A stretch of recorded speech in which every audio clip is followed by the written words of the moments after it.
Shalom Bapak Ibu, teman-teman muda, Bapak Oma yang dikasihi Tuhan. Selamat bertemu kembali di PD Santa Maria Cikarang. Saat ini kita wajib dan patut bersyukur karena kita masih dipertemukan dalam keadaan sehat dan bahagia. Apapun yang terjadi, kita wajib bersyukur dan berterima kasih sebab Tuhan tidak pernah meninggalkan kita. Untuk itu, Bapak Ibu, teman-teman muda, Bapak Oma, semua yang dikasihi Tuhan, mari kita memulai persekutuan doa kita dengan tanda iman Kristus. Dalam nama Bapa dan Putra dan Roh Kudus. Amin. Selamat malam Bapa, terima kasih buat segala kasih dan cintamu kepada kami, buat segala berkat dan rencanamu di dalam hidup kami. Sungguh kami bersyukur Bapa, meskipun di masa sulit ini, tapi kami yakin dan percaya bahwa berkat-Mu tidak pernah berhenti dari hidup kami. Kasih-Mu selalu menyertai kami. Engkau bahkan selalu melindungi orang-orang yang di sekeliling kami, dan Engkau juga selalu memberkati setiap perjalanan hidup kami sampai dengan hari ini. Sungguh kami bersyukur Bapa. Dan pada saat ini Bapa, kami mau mengucap syukur dengan doa dan pujian.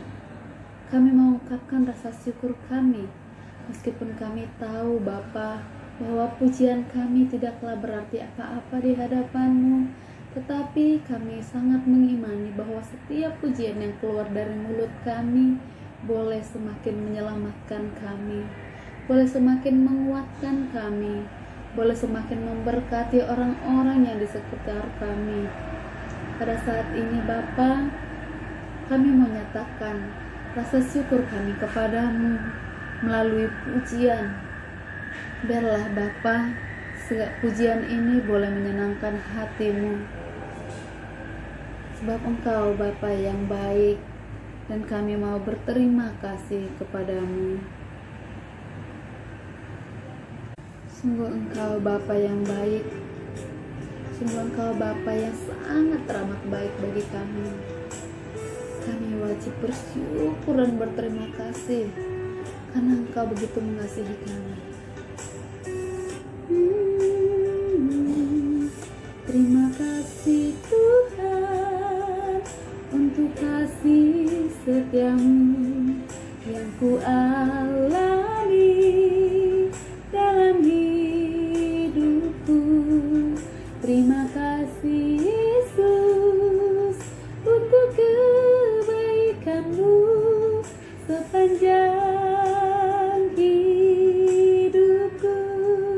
Sekali lagi kami menyatakan terima kasih Tuhan untuk kasih setiamu yang ku alami dalam hidupku. Terima kasih Yesus untuk kebaikan-Mu sepanjang hidupku. Terima kasih Yesusku buat anugerah yang Kau beri, sebab hari ini Tuhan adakan syukur bagimu, sebab hari ini Tuhan adakan syukur bagimu.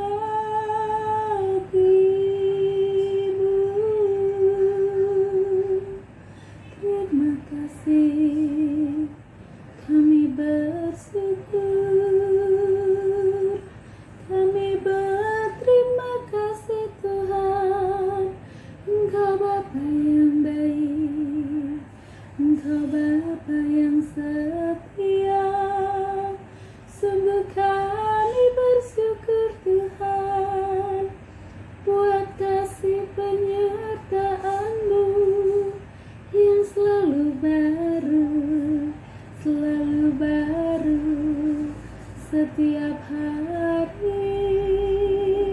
Sungguh kami bersyukur Tuhan, sungguh kami berterima kasih, sungguh kami bersyukur.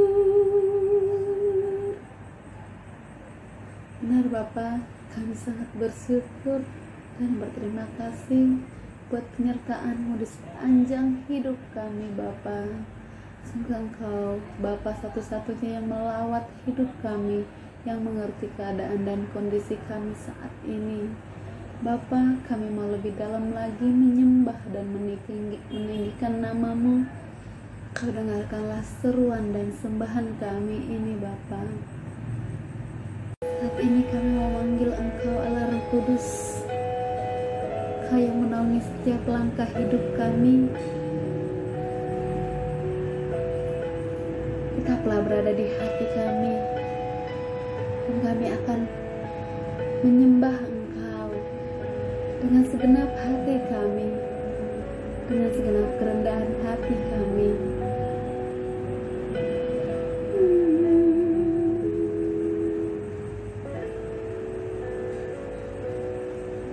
Allah Roh Kudus,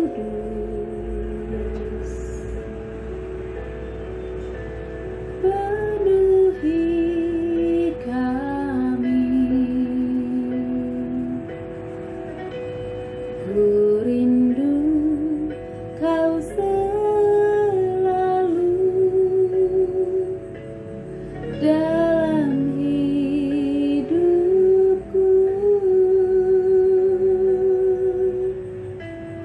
Allah Roh Kudus, ubah hatiku,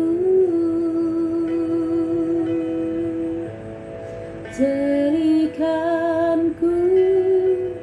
jamal, aku rindu hadirat-Mu.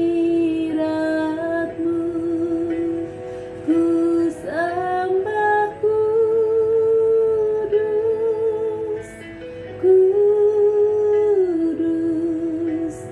kuduslah Tuhan, dan ku sanjung Kau mulia, mulia bagi-Mu Tuhan.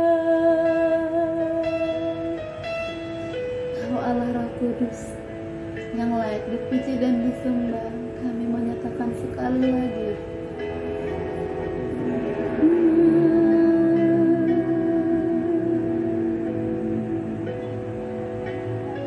Engkau Roh Kudus, Allah Roh Kudus, penuhi kami. Ku rindu Kau selalu dalam hidupku. Allah Roh Kudus, Allah Roh Kudus, ubah hatiku, jadikanku jamal, aku rindu hadirat-Mu. Ku sembah kudus, kudus, kuduslah Tuhan, dan ku sanjung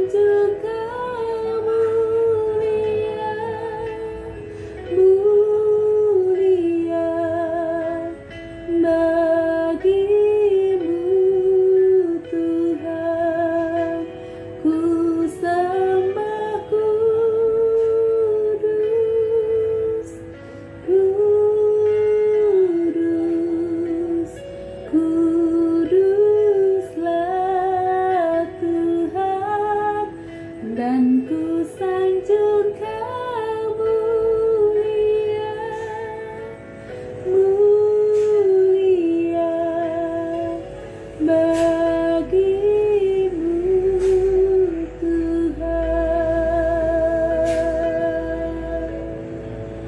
Allah Roh Kudus, Kau kami sembah, Kau kami muliakan,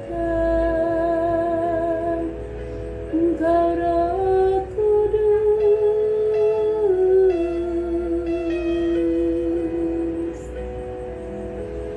Saat ini kami datang menyembah-Mu,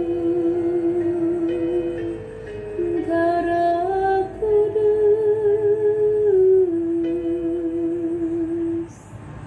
Kau yang bertata di hidup kami, sungguh kami menyembah-Mu, sungguh kami memuliakan nama-Mu Roh Kudus. Kau yang bertata, oh Sukhiramaya Namaste,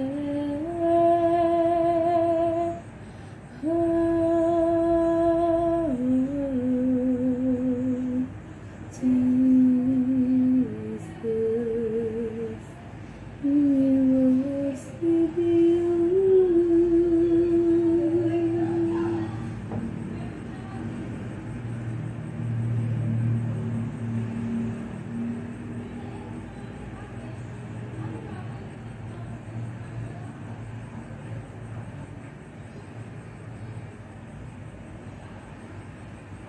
Sungguh kami bisa merasakan Kau hadir bersama kami, Roh Kudus. Kau yang menaungi seluruh hidup kami. Sungguh kami boleh merasakan jamahan-Mu. Dan sebentar lagi kami akan mendengarkan firman-Mu yang akan disampaikan oleh hamba-Mu yang terkasih, Bapak Sutiono. Kau berkati beliau sehingga boleh semakin menguatkan kami untuk kami tidak jemu-jemu berdoa bersekutu dengan Engkau. Ini kami anak-anak-Mu, ini kami sahabat-sahabat-Mu Yesus, ini kami pilihan-pilihan-Mu, siap mendengarkan, siap membuka hati kami untuk boleh memahami firman-Mu, apapun yang Kau sampaikan kepada kami. Kemuliaan kepada Bapa dan Putra dan Roh Kudus, seperti pada permulaan, sekarang, selalu, dan sepanjang segala abad. Amin. Dalam nama Bapa dan Putra dan Roh Kudus. Amin.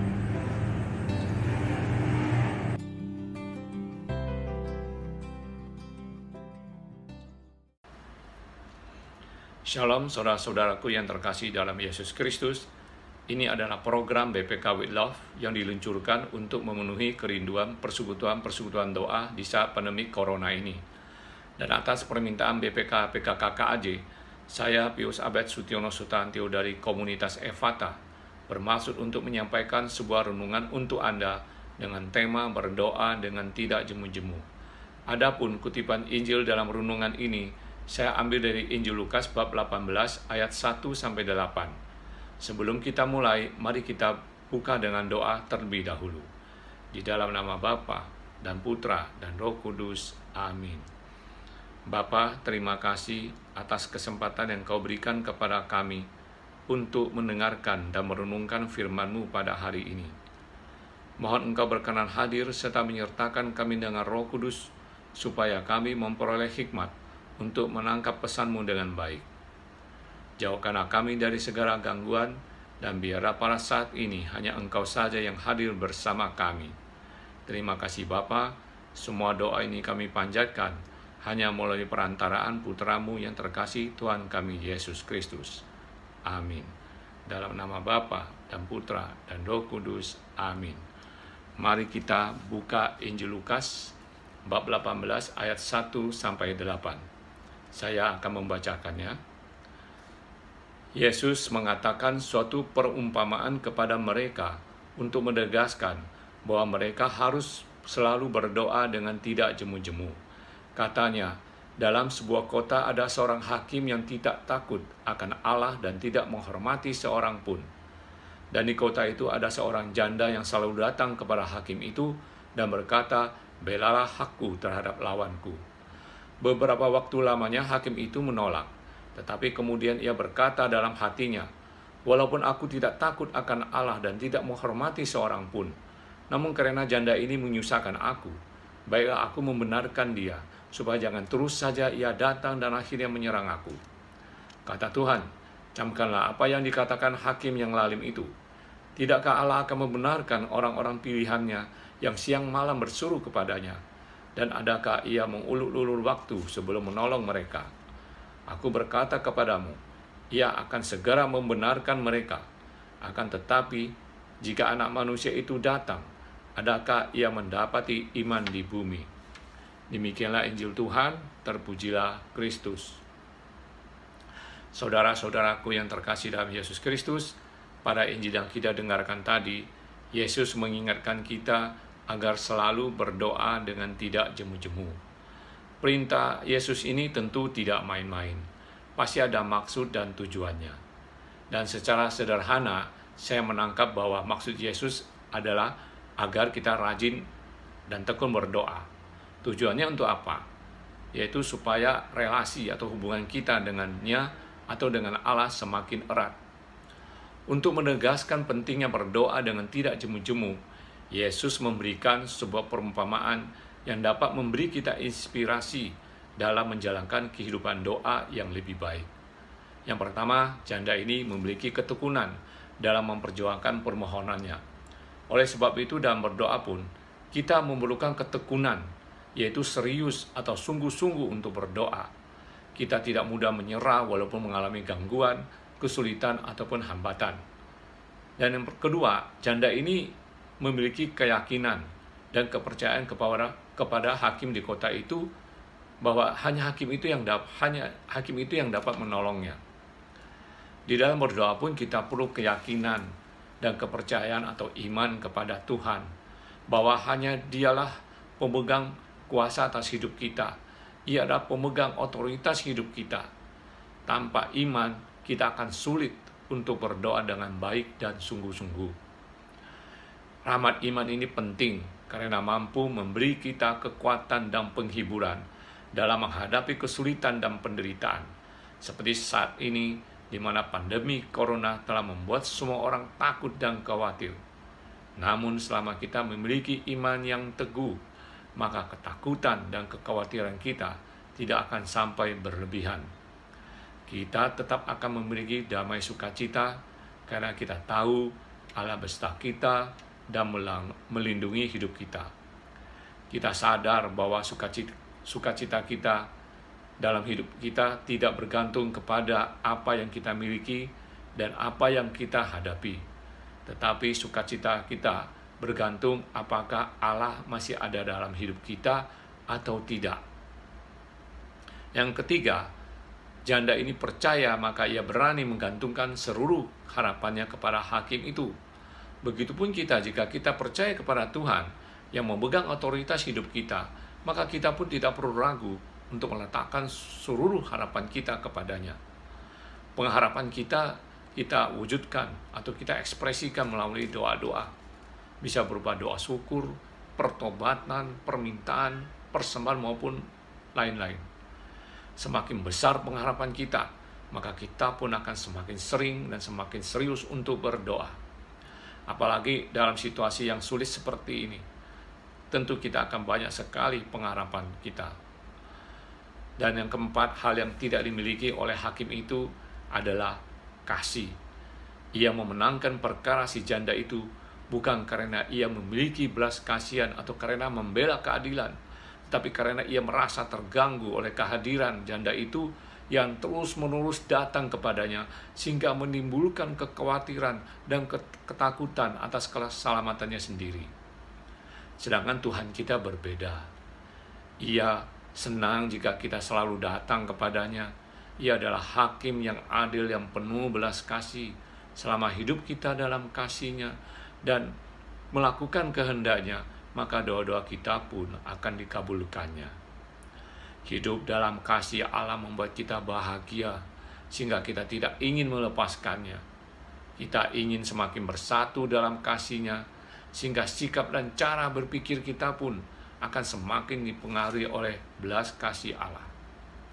Kasih kepada Allah itulah yang akan memampukan kita untuk melakukan perintah-Nya. Seperti yang Yesus katakan melalui Injil Yohanes bab 14 ayat 15. Jikalau kamu mengasihi aku, kamu akan menuruti segala perintahku. Kasih kepada Allah membuat kita senang untuk melakukan perintah-Nya. Kita akan mengerti bahwa perintah Tuhan bukan untuk mempersulit hidup kita, tetapi sebaliknya untuk kebahagiaan dan keselamatan kita. Saudara-saudara, dari penjelasan saya tersebut, kita bisa melihat 3 hal penting yang membuat kita mampu untuk berdoa dengan tidak jemu-jemu, yaitu iman, pengharapan, dan kasih. Iman, pengharapan, dan kasih ini disebut juga rahmat pengudusan yang sudah ditanamkan oleh Allah ke dalam diri kita semua. Rahmat ini akan semakin kuat jika kita membiarkan Roh Kudus berkarya di dalam diri kita. Saudara-saudara, kita berdoa bukan untuk mengubah pikiran Allah agar sesuai dengan kehendak dan pikiran kita. Tetapi seperti yang saya katakan di awal, bahwa tujuan kita berdoa adalah untuk membangun suatu relasi yang intim dengan Allah. Selama hubungan kita dengan Allah terus terjaga, maka kita akan memperoleh kesempatan untuk terus dibentuk oleh Tuhan melalui Roh Kudus-Nya, sehingga rahmat iman, rahmat pengharapan, dan rahmat kasih dapat semakin bertumbuh dan pada akhirnya akan berbuah ketaatan dan kesetiaan, seperti Kristus yang selalu taat dan setia kepada Allah. Sekarang mari kita refleksikan renungan ini dengan kehidupan doa kita masing-masing. Apakah kita sudah menyediakan waktu untuk membina relasi yang khusus kepada Allah, terutama melalui doa? Untuk membangun relasi dengan Allah, kita harus memiliki komitmen untuk berdoa, terutama dengan menyediakan waktu yang terbaik yang kita miliki. Dan tentu saja setiap orang memiliki waktu yang terbaik yang berbeda-beda. Dan saya sendiri biasanya melakukannya di pagi hari atau malam hari menjelang istirahat. Dan menurut saya itu suasana yang lebih tenang dan tidak ada gangguan. Pengalaman doa inilah yang membuat saya merasa hubungan saya dengan Tuhan selalu dekat.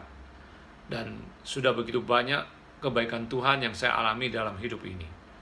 Salah satunya akan saya coba sharingkan kepada saudara-saudara, yaitu suatu peristiwa yang saya alami pada bulan Februari tahun 2020 ini, di mana istri saya dan sahabatnya membeli tiket penerbangan untuk ke luar negeri dengan tanggal keberangkatan tanggal 12 Maret tahun 2020. Pada mulanya tidak ada masalah, tetapi semakin dekat dengan tanggal keberangkatan, keadaan dunia akibat pandemi COVID-19 ini semakin mengkhawatirkan, termasuk di negara yang menjadi tujuan perjalanan istri saya dan sahabatnya.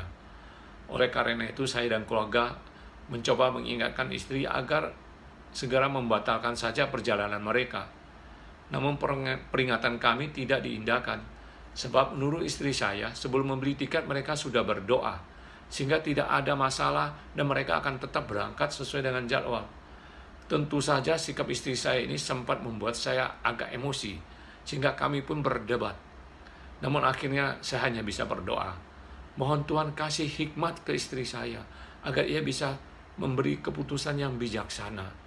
Dan ini saya lakukan setiap hari. Ketika tinggal 2 hari sebelum keberangkatan, istri saya menghubungi saya dengan gembira. Ia mengatakan bahwa doa dia sudah dikabulkan oleh Tuhan. Saya jadi bingung apa yang dimaksud oleh istri saya.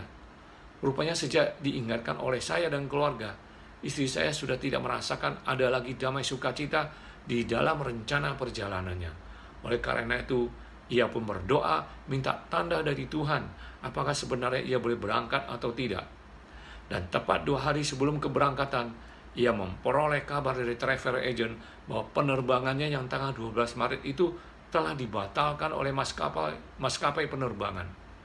Herannya penerbangan tanggal 12 dibatalkan, tetapi penerbangan tanggal 11 sehari sebelumnya dan tanggal 13 sehari sesudahnya tidak batal atau tetap terbang sesuai dengan jadwal. Dan travel agent itu menawarkan opsi untuk pindah jadwal ke tanggal 11 atau 13 Maret atau uang tiket dikembalikan sepenuhnya. Tentu saja istri saya saat itu menjawab untuk membatalkan tiket perjalanannya. Karena menurut dia itu adalah tanda yang ia tunggu dari Tuhan. Keputusan tersebut sangat melegakan hatinya dan ia merasakan damai sukacitanya kembali. Begitupun saya dan keluarga semua merasa bersyukur bahwa akhirnya istri saya tidak jadi berangkat. Memang benar, tidak lama kemudian negara yang tadinya menjadi tujuan mereka akhirnya di lockdown. Saya tidak bisa membayangkan apa yang akan terjadi dengan mereka jika tetap memilih untuk berangkat ke sana. Karena itu kami sangat bersyukur akan kebaikan Tuhan yang sudah mengabulkan doa-doa kami. Mungkin ada yang mengatakan bahwa kejadian ini hanya kebetulan, tapi bagi kami ini adalah mukjizat Tuhan yang telah menjawab doa-doa kami. Karena itu kami semakin yakin dan percaya bahwa Tuhan selalu menjaga dan menyertai kami. Dan tentu saja kami selalu berusaha untuk mengandalkannya dan terus untuk mengikuti perintah Yesus agar selalu berdoa dengan tidak jemu-jemu, sehingga hubungan kami dengannya dapat semakin dekat dan kuat. Saya percaya bahwa saudara-saudara tentu juga menginginkan hal yang sama dengan saya.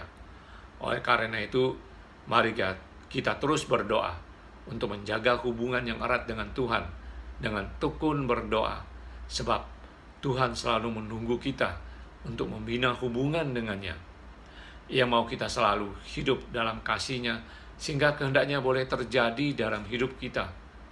Dan tentu saja, pada akhirnya kita akan bahagia karenanya. Saudara-saudara, sebelum saya akhiri renungan ini, mari kita berdoa. Dalam nama Bapa dan Putra dan Roh Kudus. Amin. Ya Bapa, kami bersyukur bahwa melalui Injil yang kami dengar pada hari ini, Putra-Mu Yesus Kristus telah mengingatkan kami untuk selalu berdoa dengan tidak jemu-jemu. Tuntun kami dengan Roh Kudus supaya kami memiliki kesungguhan hati dan kekuatan untuk terus berdoa, sehingga hubungan kami dengan-Mu semakin erat. Satukanlah kami dalam kasih-Mu, agar kami dapat semakin mampu untuk mengasihi-Mu dengan berbuat kasih kepada sesama kami. Kami juga mohon belas kasih-Mu ya Bapa, agar pandemi COVID-19 dapat segera diatasi dan semua orang bisa kembali menjalankan hidup dengan normal. Dan bagi yang sakit, Tuhan Kau sembuhkan. Dan bagi yang menangani COVID-19 ini, Engkau bantu mereka dengan kekuatan, dengan keselamatan, dengan kesehatan dan penghiburan. Dan bagi yang tidak dapat bertahan, Engkau berikan istirahat kekal bersama-Mu di surga. Bapa, terima kasih, dan semua doa ini kami panjatkan hanya melalui perantaraan Putra-Mu yang terkasih, Tuhan kami Yesus Kristus, yang hidup bersama dengan Dikau dalam persekutuan Roh Kudus, Allah sepanjang segala masa. Amin. Dalam nama Bapa dan Putra dan Roh Kudus. Amin. Saudara-saudara yang terkasih, demikianlah pewartaan dari saya. Semoga bisa memberi penghiburan, kekuatan, dan inspirasi bagi saudara-saudara dalam menjalankan kehidupan doa yang tidak jemu-jemu. Terima kasih. Tuhan Yesus memberkati kita semua.